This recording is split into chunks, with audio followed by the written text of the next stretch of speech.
High, নমস্কার। Madhumita's astro মোটিভেটারে আপনাদের সকলকে স্বাগত জানাই। আমি মধুমিতা। বন্ধুগণ, আমি আজ আমার প্রিয় দর্শক বন্ধু এবং আমার যে সমস্ত ক্লায়েন্টগণ রয়েছেন প্রত্যেকের বিশেষ অনুরোধে আমি আপনাদের সামনে আজ একটা বিশেষ কিছু যোগ নিয়ে আলোচনা করব।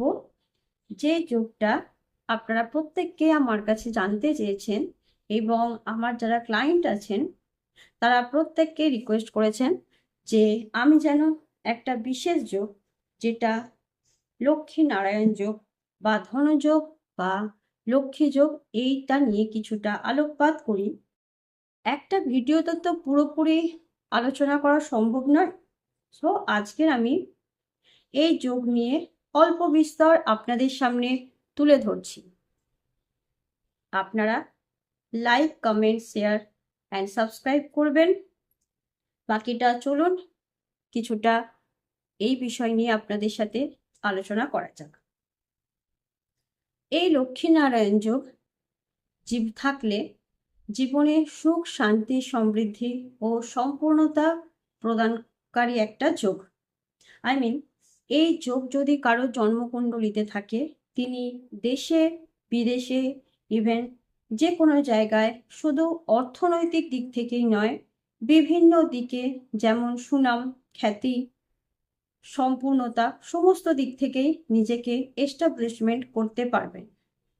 তো চলুন, আজকের আমার বিশেষ আলোচ্য বিষয় হলো লক্ষ্মী নারায়ণ যোগ বা ধনযোগ বা লক্ষ্মী যোগ। আমাদের সংসার ধন সমৃদ্ধিতে ভরে উঠুক, এটা আমরা প্রায় সকলেই চাই।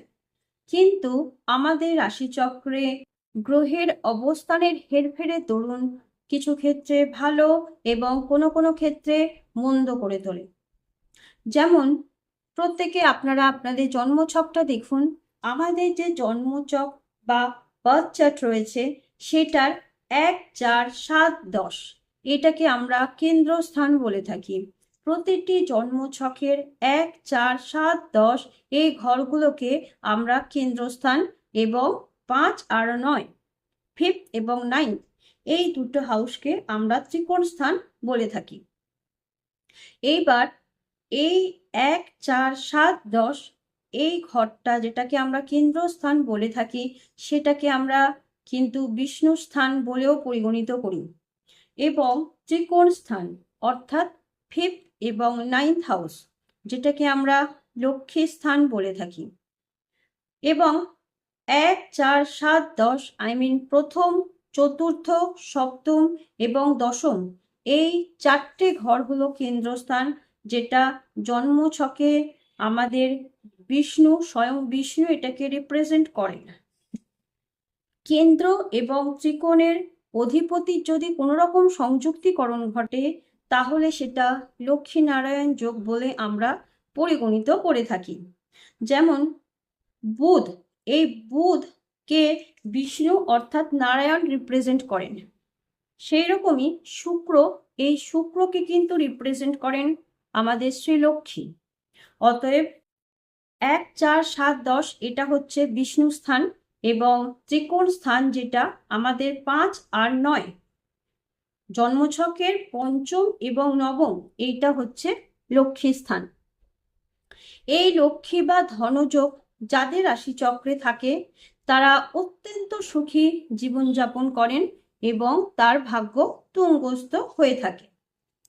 আমাদের জন্মকুণ্ডলিতে বা জন্মছকে লগ্নপতি যদি ত্রিকোণে অর্থাৎ পঞ্চম এবং নবম ভাব, যেই জন্মছকে পঞ্চমকে আমরা ভাগ্যস্থান এবং নবমকে আমরা সন্তান স্থান হিসেবে পরিগণিত করে থাকি, সেই স্থানে যদি লগ্নপতি অবস্থান করে এবং তার সঙ্গে একাদশপতি অর্থাৎ আয়পতির দৃষ্টি থাকে এবং এই একাদশপতি যদি আবার দ্বিতীয় স্থানে দৃষ্টি দেয় বা দ্বিতীয় স্থানে যদি কোনো শুভ গ্রহের দৃষ্টি থাকে তাহলে এই লক্ষ্মীনারায়ণ যোগটির সৃষ্টি হয়। এই লক্ষ্মীনারায়ণ যোগ 6টি লগ্নে যেমন মিথুন, কন্যা, বৃষ, তুলা, মকর, কুম্ভতে অধিক কার্যকরী। এইবার ধরুন একদিনে তো সবকিছু লগ্ন বা রাশি নিয়ে আলোচনা করা সম্ভব না। আজ আমি আপনাদের কাছে কুম্ভ রাশি লগ্নটা নিয়েই তুলে ধরি। ধরুন কুম্ভ লগ্নের 4th হাউসের অধিপতিকে শুক্র, এবং এই 4th হাউস ঘরের যে অধিপতি তিনি হচ্ছেন শুক্র, এবং পঞ্চম ঘরের অধিপতি বুধ। এই দুটি অর্থাৎ বুধ এবং শুক্রের সংযুক্তিকরণ ঘটেছে। তাহলে আমরা কি দেখলাম, যে কুম্ভ লগ্নের যদি আমরা কুম্ভ লগ্ন সাপেক্ষে বিচার করি, তাহলে কুম্ভ লগ্নের 4th ঘরের অধিপতি বা মালিক হলেন শুক্র, এবং পঞ্চম ঘরের অধিপতি বা মালিক হলেন বুধ। এই দুটি সংযুক্তিকরণ ঘটার ফলে যাদের ছকে দেখবেন কুম্ভ লগ্ন বুধ এবং শুক্রের সংযুক্তিকরণ বা কোনো রকম ভাবে দ্বিতীয়পতি এবং একাদশপতি দৃষ্টি বিনিময় করেছে, বা কোনো রকম ভাবে ত্রিকোণ এবং কেন্দ্রস্থানে সংযুক্তিকরণ ঘটেছে, তাহলে সেই মুহূর্তেই আপনারা দেখবেন এই সমস্ত কুম্ভ লগ্নে জাতক বা জাতিকারা অর্থনৈতিক দিক থেকে এস্টাবলিশড এবং সুনাম খ্যাতি সমস্ত কিছুই অর্জন করবেন। এইবার আসি কোন 6টি লগ্নে এই লক্ষ্মীনারায়ণ যোগ অধিক কার্যকরী।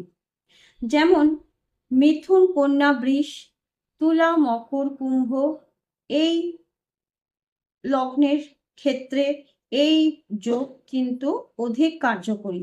এইবার রইল বাকি গ্রহগুলো, যেমন সিংহ, মকর, এইগুলোর আবার যদি দ্বিতীয় বা একাদশপতি যদি কোনো রকম ভাবে দৃষ্টি বিনিময় করে বা ক্ষেত্র বিনিময় করে, তাহলে কিন্তু সেটা বিশেষ রাজ্য প্রদানকারী গ্রহ। আজ আমি কুম্ভ লগ্ন বা রাশি নিয়ে আলোচনা করব। এই চার্টটা দেখুন, এই চার্টটার ফলে আপনাদের দেখতে সুবিধে হবে। যেমন ধরুন এইটা কুম্ভ লগ্নের চার্ট। এই চার্টে দেখুন বৃহস্পতি আর শুক্র দ্বিতীয় লগ্ন সাপেক্ষে দ্বিতীয় অবস্থান করছে। এই লগ্ন সাপেক্ষে দ্বিতীয় ঘরে একাদশপতি বৃহস্পতি দ্বিতীয় ঘরে অবস্থান করছে, অর্থাৎ এটা কিন্তু বৃহস্পতির স্বক্ষেত্র। তার সঙ্গে প্রবল যোগকারক গ্রহ শুক্র দ্বিতীয় বসে আছে। এটা কিন্তু আবার এই শুক্র কিন্তু প্রবল যোগকারক হয়ে তুঙ্গিতে অবস্থান করেছে।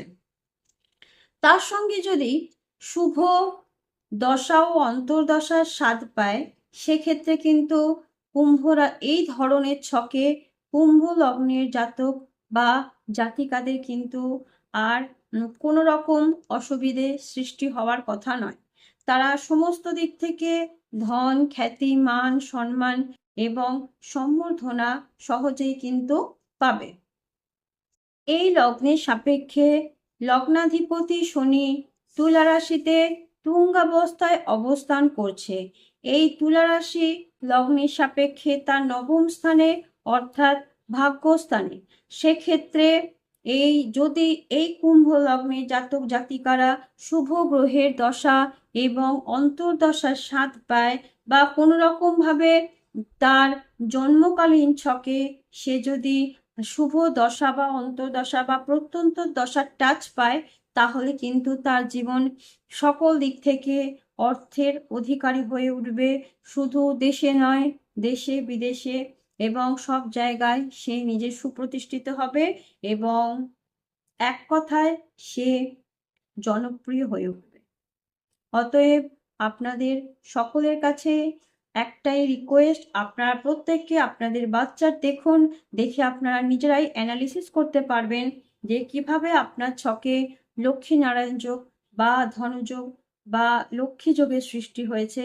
যদি আপনাদের বুঝতে কোনো রকমই অসুবিধে হয়, তাহলে নিচে যে নাম্বারটা রয়েছে আমার, সেই নাম্বারে যোগাযোগ করুন। অনলাইনে আমি আপনাদের সকলকে হেল্প করব। Thank you. আপনারা প্রত্যেককে আমার চ্যানেলটাকে like, comment, share and subscribe করবেন, এবং ভালো লাগলে অবশ্যই কমেন্ট বক্সে আপনাদের যদি কোনো কোয়ারি থাকে তাহলে আপনারা কমেন্ট বক্সে লিখে জানান। আমি আমার প্রয়োজন মতো, সুবিধে মতো আপনাদের কোয়েশ্চেনের রিপ্লাই দেওয়ার চেষ্টা করব। সো আজকের টাটা। Thank you.